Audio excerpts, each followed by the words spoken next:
Bonjour, ici Cathy Bellé pour vos nouvelles d'ici. En cette mi-avril, vos grands titres. Célébration de son trentenaire pour le Club optimiste de Saint-Godefroy. Secondaire en spectacle a retenu ses finalistes pour la finale nationale. C'est le temps des sucres à Saint-Jogues. Le Festival du crabe de Passepébiac promet une belle 10e édition. Amateurs de musique folk, cayenne, country et vieux rock se retrouvent au Festival du crabe de Passepébiac. L'événement musical attire les gens de la place, mais aussi des touristes de Québec au Nouveau-Brunswick. Cette année, on répète la formule et on ajoute quelques nouveautés. Le dévoilement de la programmation de la 10e édition du Festival du crabe de Passepébiac est fixé. Musique folk, country, rock des années 70 et 80 feront la satisfaction des usagers réguliers de l'événement et l'organisation ajoute cette année du rockabilly et Patrick Normand en soirée d'ouverture. Patrick Normand vient en Gaspésie cet été, il vient à Passepébiac. Il vient faire une récapitulation des 45 dernières années dans le monde du spectacle. Il va nous offrir un spectacle avec tous ses hits d'il y a 45 ans. Je pense que ça va être une belle formule à 4 musiciens. L'été de terre l'été de rêve en couleur. Elle jouait toute seule, je n'avais qu'à poser les... Dans les dernières années au festival, on a rejoint beaucoup de festivaliers de tous les âges. Puis on n'avait pas encore été voir le créneau du rockabilly. Israël Proulx, c'est une bête de scène, là. Ils sont 4 musiciens, puis les 4, au direct, sont réincarnés des années 50, que ce soit dans leur habillement, puis dans leur attitude. C'est des gens qui ont une attitude incroyable. C'est des bêtes de scène. Vous allez voir Israël Proulx au piano, debout sur le piano, assis sur le piano. Il joue avec ses pieds, ses mains, sa tête, son nez. Imaginez-vous une soirée incroyable avec Israël Proulx. C'est super bien organisé à chaque année, le Festival du crabe. Moi, j'ai la chance, justement, de participer pour une 4e année consécutive avec un quatrième groupe différent. Fait que je suis impliqué dans plusieurs groupes, puis chacun de mes groupes ont une direction musicale vraiment différente. Le band de cette année, c'est Le Bon, la Brute et le Truand. Moi, j'ai un autre band de musique country qui s'appelle The Clemville Kids. Le Bon, la Brute et le Truand est un peu une version trio, si on veut, des Clemville Kids, malgré que le répertoire n'est pas le même à 100%. À la programmation musicale s'ajoute un samedi pour la jeunesse et un dimanche pour les artisans. Le Festival du crabe, un événement festif, un événement musical, mais aussi un événement familial. On a entre autres la journée de l'enfant, la journée des artisans, le feu d'artifice. De la nouveauté cette année, le dimanche, on appelle ça une après-midi des artisans. Les gens vont pouvoir venir présenter ce qu'ils font, que ce soit au niveau de la bouffe locale, au niveau, mettons, les tricoteuses de ce monde, ceux qui font des bijoux, des choses comme ça, vont pouvoir venir passer l'après-midi avec nous. Le prix pour chaque spectacle individuel n'est pas encore fixé, mais le passeport à 20 $ sera en prévente jusqu'au 10 juillet. Ça en fait le festival le plus abordable dans toute l'Est du Québec pour une qualité de spectacle présentée. La fête débutera le mercredi 3 août pour se terminer le dimanche suivant. Bonne nouvelle pour Port-Daniel-Gascon qui voit un projet de CPE obtenir son dernier financement. La MRC Rocher-Percé a adopté des recommandations du Comité d'investissement socio-économique et investi près de 40 000 $ dans l'installation des locaux pour le nouveau CPE de Port-Daniel-Gascon, les Petits Coquillages. Il y a des emplois, il y a 10 à 14 emplois. C'est le centre de petite enfance, c'est pour 34 places, 10 poupons, 0-17 mois, puis 24 enfants de 17 mois à 5 ans. Puis, c'est ça, le projet, ça fait des années et des années qu'on en parle. Puis, on est de l'étape finale. Je suis bien heureux. 8 ans. On est bien heureux pour les citoyens et les citoyennes de Port-Daniel-Gascon également. C'est un service de plus. Le Club optimiste de Saint-Godefroy a fêté jusqu'aux petites heures son 30e anniversaire.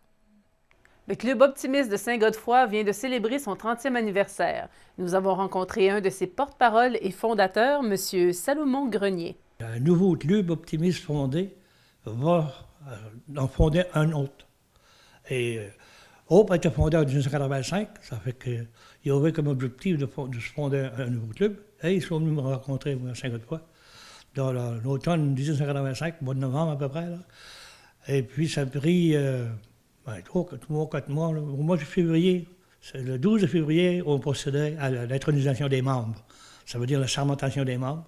45 jours plus tard, on y allait avec la remise de charte. Là, il y avait 306 personnes dans la salle. Il y avait beaucoup de monde. Et 30 ans plus tard, votre Club optimiste, il dessert quelle région, puis vous avez combien de membres? Nous avons présentement 29 membres. Puis, il dessert la municipalité de Chigawak, Saint-Godefroy et Hopetown. Bonsoir tout le monde. Ça fait plaisir de vous voir aussi le groupe ce soir. C'est pas toujours le groupe qui vient d'habitude. Il y a des visages nouveaux. Ça nous fait vraiment plaisir. J'espère que ça va continuer. Il nous arrive qu'on a à la polyvalente de Passé-Biac, à la fin de l'année, les finissants qui vont aux études à l'extérieur, on les accorde une bourse, même peut-être 2. Et c'est la même chose pour... on aide l'école élémentaire de Chigawak. C'est parlé dans l'Ouest, Chigawak, c'est l'école anglaise. Parce que malheureusement, à Saint-Godefroy, on n'a plus d'école, et ça a été fermé. Et les jeunes vont à la polyvalente de Passé-Biac à l'élémentaire. C'est comme ça qu'on roule dans le secteur. Et là, pour cette 30e année, est-ce que vous trouvez que le club va bien? Le club va très bien. Il est très fonctionnel. Et les membres aiment ça, sont encouragés. Puis même, on a des personnes assez âgées, là, dans le club. Mais comme nous autres, comme moi, là, à 81 ans, je laisse ma place aux plus jeunes. Vous pouvez faire jusqu'à combien d'activités par année? On peut faire... pour la communauté, on peut en faire 5 ou 6. Peut-être plus sur demande, à moins qu'il y ait des levées de fonds pour la fabrique ou pour d'autres choses. Là. Puis on sert à l'école de Chigawak beaucoup de fruits et légumes. En plus des dons qu'on fait à l'école pour le besoin des jeunes. L'évolution de la société, ça a changé. Et ça ne change pas seulement sur le vieux monde, ça change sur les jeunes aussi. C'est pas tout à fait les mêmes activités qu'ils aiment comme qu'on avait auparavant. Ça fait qu'il faut s'adapter à eux autres puis y aller. Merci. Une certaine fierté gaspésienne était au rendez-vous de secondaire en spectacle à la polyvalente Monseigneur Sévigné. Du talent, il y en avait et la représentation en finale nationale fera ses preuves.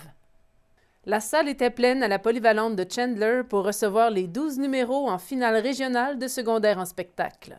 D'ici à la Matapédia, ce sont les jeunes de la commission scolaire René Lévesque qui ont brûlé les planches par des numéros d'interprétation et de création.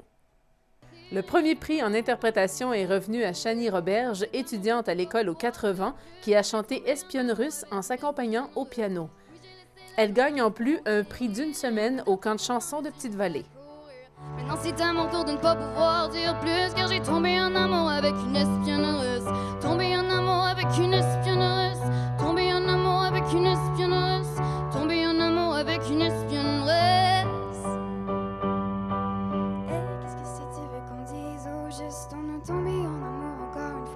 Le premier prix en création est allé à Mia Godbounado de l'école Antoine Bernard qui a présenté « Prends ma main ». La jeune de Carleton se mérite aussi un prix supplémentaire en langue française, un bon cadeau en librairie. Je peux pas te promettre de pas te faire mal, mais au moins je ferai toujours de mon mieux tant que tu es là. Moi j'y crois. Nos 2 artistes régionaux seront invités pour la finale nationale à Amos en Abitibi-Témiscamingue à la fin mai. Le beau temps semble s'installer et fait couler la sève jusqu'à nos tables. Reportage sur une cabane à sucre du secteur. On est à Saint-Jogues, chez Théo, qui a repris ses activités depuis le 15 mars. C'est la seule cabane à sucre entre Gaspé et la Matapédia à offrir des vrais repas traditionnels. Alors ici, on est à l'endroit où est-ce que les gens viennent manger, mais en arrière, il y a l'érablière. Comment vous êtes installé en arrière? En arrière, ici, vous avez, il y a 22 ans, j'ai planté des épinettes sans savoir que j'aurais fait une érablière. Puis il y a 8 acres d'épinettes, après ça, c'est tout de l'érable. L'installation, j'ai bâti un établissement à Flambon-Neuve il y a 3 ans. Tout fini en PVC et en stainless. C'est pompe vacuum qui ramasse l'eau des érables. Moi, je suis pas assez vaillant pour ramasser ça à chaudière. Puis j'ai un séparateur d'eau, puis poêle en stainless, tout à la fine pointe. Cette année, je m'enligne pour être 300 gallons. Si ça va bien, là, ça commence seulement à couler cette semaine. Puis je passe tout ici. Grâce à la population qui m'encourage, puis de la visite, ça fait que je passe tout local, moi. En quel format? De différents formats. Ça part de 250 à aller au 1 litre. Différentes bouteilles, des bouteilles de décoration pour des cadeaux, puis toutes sortes de choses. Puis des produits comme du beurre, du caramel, des suçons, des bonbons, tous les produits qui transforment l'érable. Le concours Grand défi Bâtir ma région met sur la scénette des étudiants qui développent un projet entrepreneurial. Voici 3 projets présentés par les jeunes du primaire de Chandler. Notre projet consiste à promener des petits chiens, car il y a beaucoup de propriétaires qui ont des chiens parce que c'est mignon et c'est le fun, mais qui n'ont pas vraiment le temps de les promener. On a suivi un stage avec un dresseur et lui, il nous a conseillé de promener des petits chiens. À la fin de chaque promenade, il y a un biscuit qui va être donné à chaque chien. Si on aimerait avoir des fonds pour acheter nos ingrédients, car on fait des biscuits pour chiens. Si il nous reste un peu de fonds, on aimerait des chandails avec nos logos et nos informations en arrière. On vous offre un sac de biscuits pour chiens et notre pamphlet. C'est mon chien qui va être content. Et aussi, on a une page Facebook au nom des promeneuses à 2 pattes. Mais c'est le fun, Ils sont bien organisés, en tout cas, en partant de leur présentation. Super, Le concept, ils connaissent leur affaire. J'aime beaucoup votre deuxième volet à l'entreprise parce qu'en entrepreneuriat, ce que vous avez fait avec les biscuits, c'est d'ajouter à votre entreprise ce qu'on appelle un avantage concurrentiel. On a décidé de vous donner 200. Bravo! Parce que vos chandails, ça va vous coûter cher. C'est sûr et certain parce que la sérigraphie, c'est pas donné. En fait, ils veulent que vous ayez des chandails là.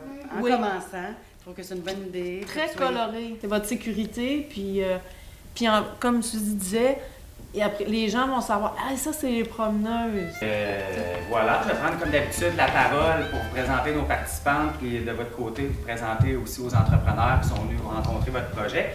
Donc, je présente Amy et Léane, nos fameuses sœurs sucrées. On fait beaucoup trop sucre, là, on essaye puis on garde les autres qui sont meilleurs. D'après moi, là, eux autres, c'est les meilleurs qu'on a fait jusqu'à date.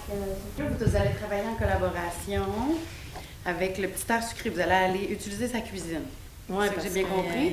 Ils sont pas capables d'avoir de permis. Ben non, c'est ça. Trop cher. Puis est-ce que vous allez faire des cupcakes sur demande? C'est dans le fond pour une fête d'enfants, les gens vont vous appeler. Dans le fond, ils vont nous appeler, puis on va aller chez eux, et on va porter des cupcakes, puis comme ça, ils vont pouvoir, avec tout notre matériel, puis ils vont pouvoir les décorer. On a jasé entre nous, puis on a trouvé que vous étiez très, très bien préparés. On a trouvé que vous avez une belle diversité de produits, les meringues, les cupcakes, les gâteaux, puis l'idée de donner des ateliers aussi, on trouve ça super. Vous allez pouvoir vous diversifier, puis c'est comme ça qu'on réussit en business, en diversifiant ses produits et ses services. Le produit, il est là, il y a une coche en haut, il est excellent. Votre carte d'affaires est super belle, vous avez un Facebook, les réseaux sociaux. C'est ça, vous maîtrisez bien aussi les outils de publicité. Ça va vous aider beaucoup en business. Fait que pour l'ensemble de votre présentation, puis vu que vous savez où est-ce que vous en allez, on a décidé de vous donner 200 $. Yeah! Alors moi, j'ai un premier contrat pour vous autres, les filles. Vous pourriez venir puis faire un atelier de décoration de soit cupcake, biscuits. C'est à vous à calculer qu'est-ce qui vous coûte le moins cher. Fait que j'ai votre carte d'affaires, on va se reparler là-dessus. Je vais vous dire à quelle heure que vous devez être là. Puis nous, on va vous payer, mais là, c'est juste que je ne sais pas encore combien ça va coûter, mais on va vous payer. On veut pas que vous venez faire du bénévolat. On veut que ça soit votre premier contrat payant. Bonjour, prenez place.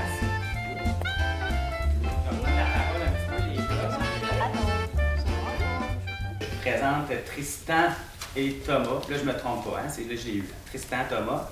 C'est bon. Donc, du projet La lecture pour tous. À partir de maintenant, il vous est impossible de sortir de cette pièce et que le seul contact que vous avez avec l'extérieur, c'est la fenêtre ou la télévision. Que personne ne vous livre le journal local et que même si vous l'aviez, il vous est impossible de le lire car vous n'avez pas une assez bonne vue. Et vous, comment vous vous sentiriez? Moi, je me sentirais terriblement déconnectée de la réalité de tout. Là, je me sentirais toute seule. Lecture à tous est un organisme communautaire que nous avons fait pour que les personnes âgées, en fauteuil roulant, souvent paralysées, puissent se faire lire le journal. Nous sommes un petit moment à leurs yeux et leurs voix. Une fois par semaine, mon frère et moi partons à la Villa Pabot, nous entrons à la villa et nous partons chercher quelques résidents sélectionnés par l'animatrice de loisirs. Et leur proposons la lecture du Havre. S'il y a autre chose qu'ils aimeraient se faire lire, par exemple les nouvelles du sport, nous faisons.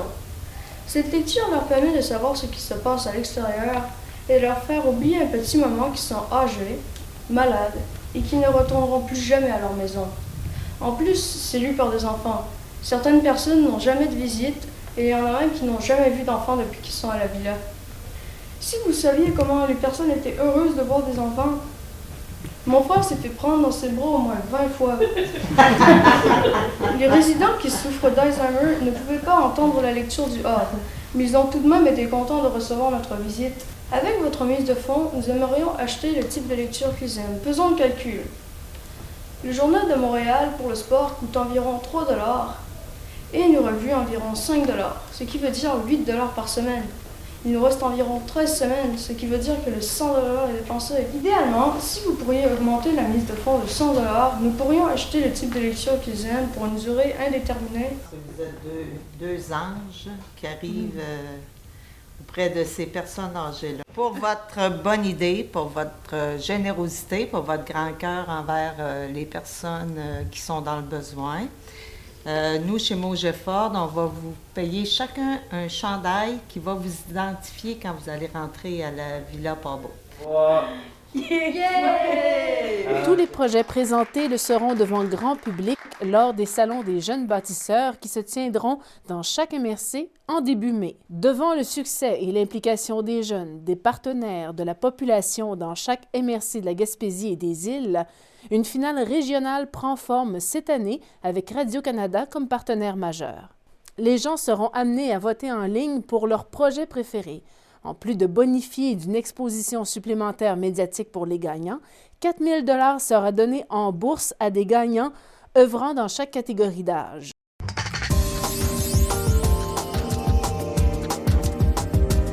Bonjour Bertin Saint-Onge. Bonjour. Ça va bien? Ça va très bien. Et vous avez signé un communiqué de presse qui est rentré cette semaine qui fait des recommandations à la MRC?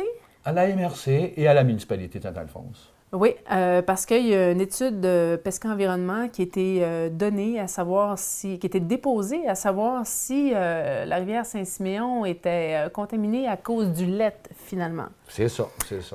Alors, avant de parler des recommandations que vous faites à la MRC, qu'est-ce qu'on pouvait avoir dans ce rapport-là? Qu'est-ce qu'on y a trouvé?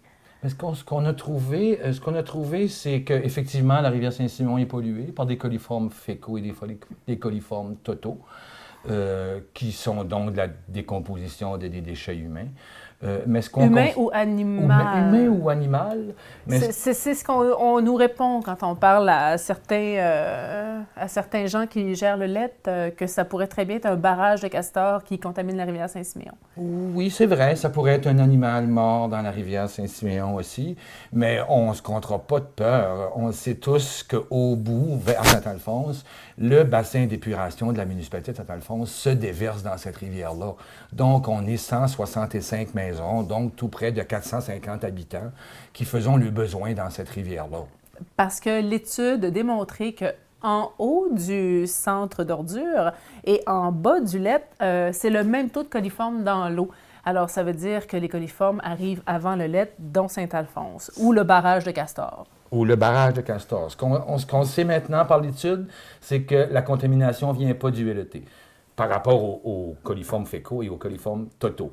Fait que ça, c'est un problème de régler. Puis effectivement, quand on prend des analyses d'eau avant l'embouchure et après l'embouchure dans laquelle on se déverse, on se rend compte que la réponse est la même.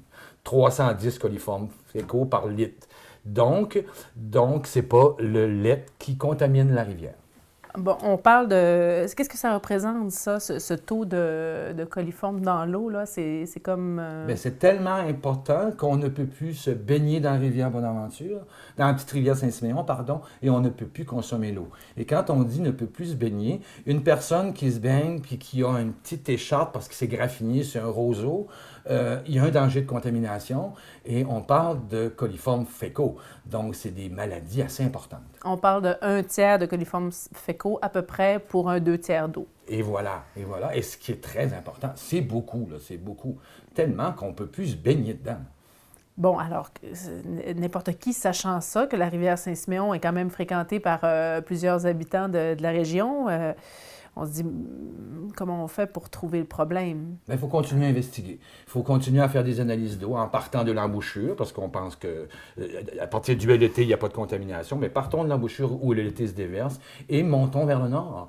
Et on va finir par trouver des réponses à nos questions. Si il y a 310 à l'embouchure, puis qu'un kilomètre plus loin, on monte ou on descend, bien, la quantité de coliformes fécaux le problème de coliformes étant ce kilomètre-là. Plus on va avancer, en principe, plus on devrait trouver des coliformes fécaux. Et ainsi, il faut descendre. Il faut aussi descendre vers le bas, parce que moi, je suis convaincu que vers le haut, il y a de la contamination, mais en bas, il y a encore 310. Rendu à Saint-Siméon, est-ce qu'il y a encore 310? On est peut-être rendu à 400 coliformes fécaux. Puis si on a un bon phénomène de dilution, comme le ministère les impose, bien là, on aura une diminution s'il n'y a pas de contamination dans le secteur de Capelain-Saint-Siméon. Fait que c'est un peu comme ça, c'est des analyses de chiffres qui vont nous permettre de mettre le doigt sur d'où viennent les coliformes. Et c'est la MRC qui est responsable de tenir ces enquêtes-là, de demander ces études-là. Ça a pris combien de temps avant d'avoir l'étude de PESCA? Bien, ça fait 1 an et demi qu'on dénonce la situation. La municipalité a pris au sérieux nos revendications en novembre dernier et le rapport vient d'être déposé en mars. Quand on parle de on parle d'organismes, de citoyens responsables oui, qui c'est ont citoyens demandé responsables, Environnement Vert Plus, Tache d'huile et compagnie, qui ont commencé à poser des questions depuis l'Assemblée du comité de vigilance du LET de l'année dernière. Et le 11 avril, il y avait le dépôt de ça. Est-ce qu'il y avait des gens de la MRC? Est-ce qu'ils vous ont dit oui, effectivement, on va poursuivre les recherches ou ça, c'est les prochaines démarches à faire? Bien, je pense qu'il y a eu une sensibilisation et il y a eu les gens ont saisi le dossier. Le préfet était là, le conseil municipal, une bonne partie du conseil municipal de Saint-Siméon était là, une bonne partie du conseil municipal de Saint-Alphonse était là, et à la lumière des présentations de PESCA, bien, il y a eu un constat. La rivière est effectivement polluée et il va falloir aller à la source. Comment ils vont le faire, on ne le sait pas. On sait que c'est des analyses d'eau qu'il faut faire. Fait que c'est un mandat qui va être donné à des firmes, probablement. Qui paiera ça, on ne sait pas non plus encore. Mais on sait que c'est un dossier qui tombe dans les mains de la MRC parce que c'est la MRC qui est responsable des cours d'eau et de la qualité des eaux de baignade dans la MRC Bonaventure. OK. Alors, dans ce beau rapport-là, qu'est-ce qu'il y avait aussi de... Ça, c'est alarmant, le taux de... De coliformes. Oui, merci de dire le bon mot. Qu'est-ce qu'il y avait aussi? Bien, il y a aussi à la lumière du rapport de PESCA qui a étudié le LET depuis sa création, il y a 71 éléments qu'on doit vérifier pour les OER. Les OER, c'est les objectifs de rejet dans l'environnement.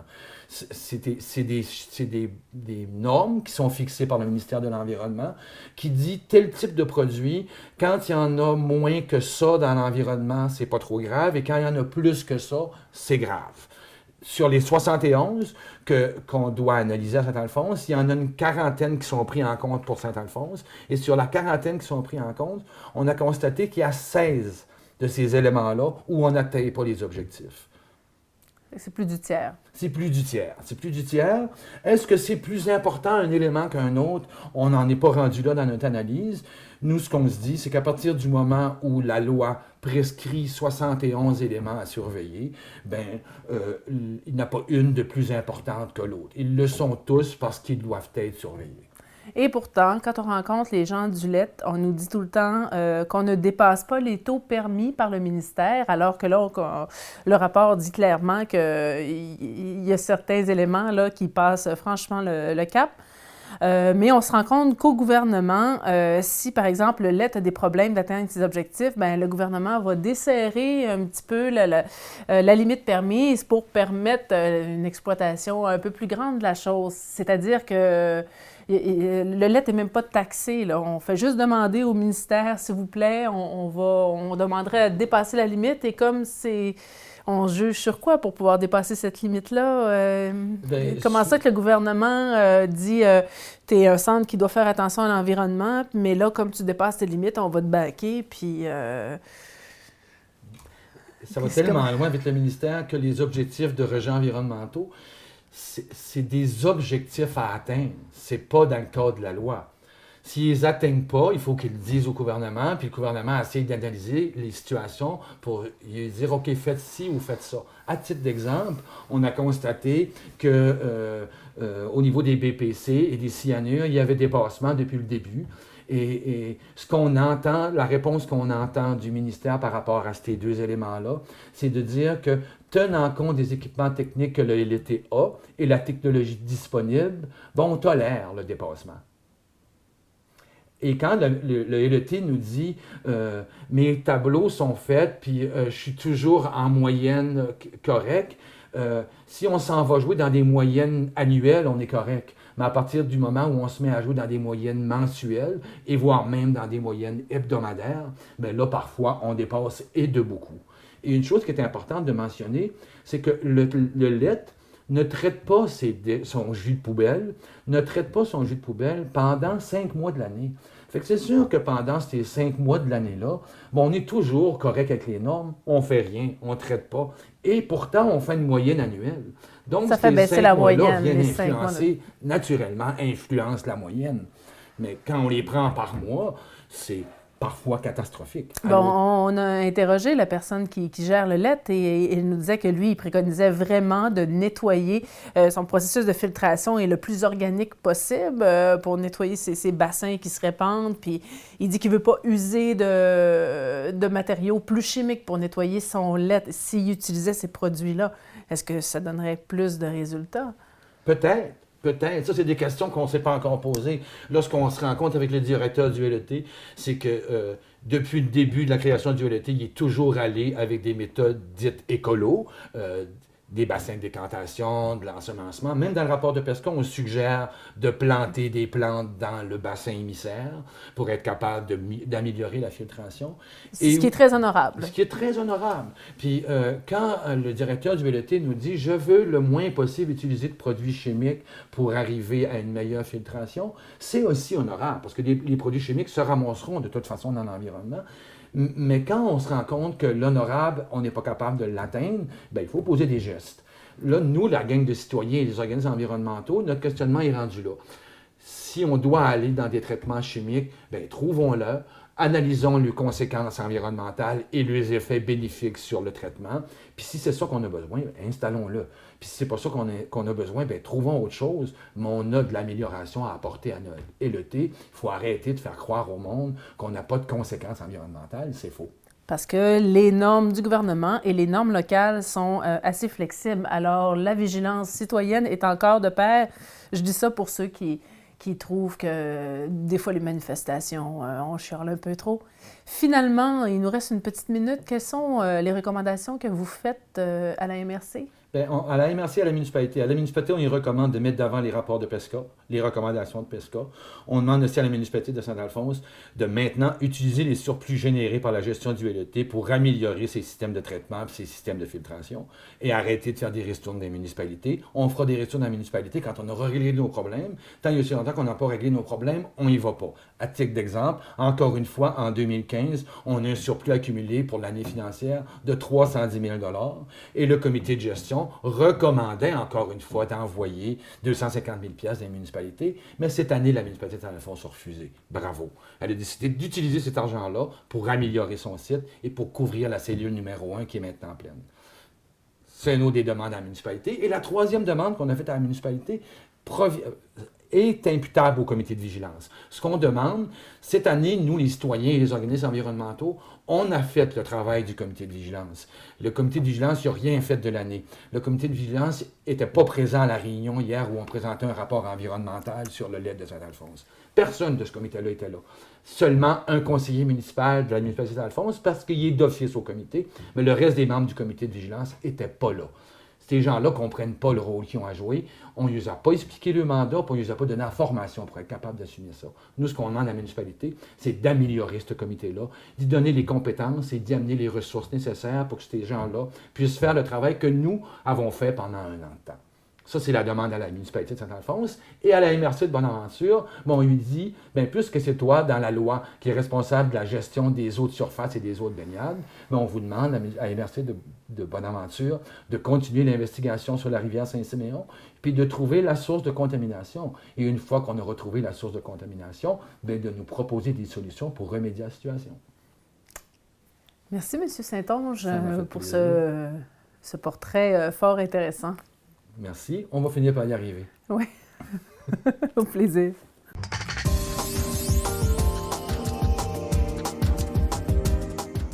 Ce mercredi, il y aura un super whist militaire à compter de 20h au Club de l'Âge d'Or de Newport. Un léger goûter sera servi. C'est vendredi qu'il y aura souper spaghetti au profit de l'opération Enfant Soleil au local des 50 ans et plus de Port-Daniel de 17 à 21h. Beaucoup d'activités pour ce samedi. Femmes en mouvement vous invite à l'initiation au journal créatif à l'heure locale à Bonaventure de 9h à 16h30. Il y aura soirée dansante à compter de 21h au Club de l'Âge d'Or de Newport avec la musique de Gérard et Rose. Le Club des 50 ans et plus de Saint-Siméon organise une soirée de danse aussi ce samedi à 20h30 à la salle municipale. Un souper et soirée de fin de saison au Club Optimiste de Saint-Godefroy se déroule aussi à 18h.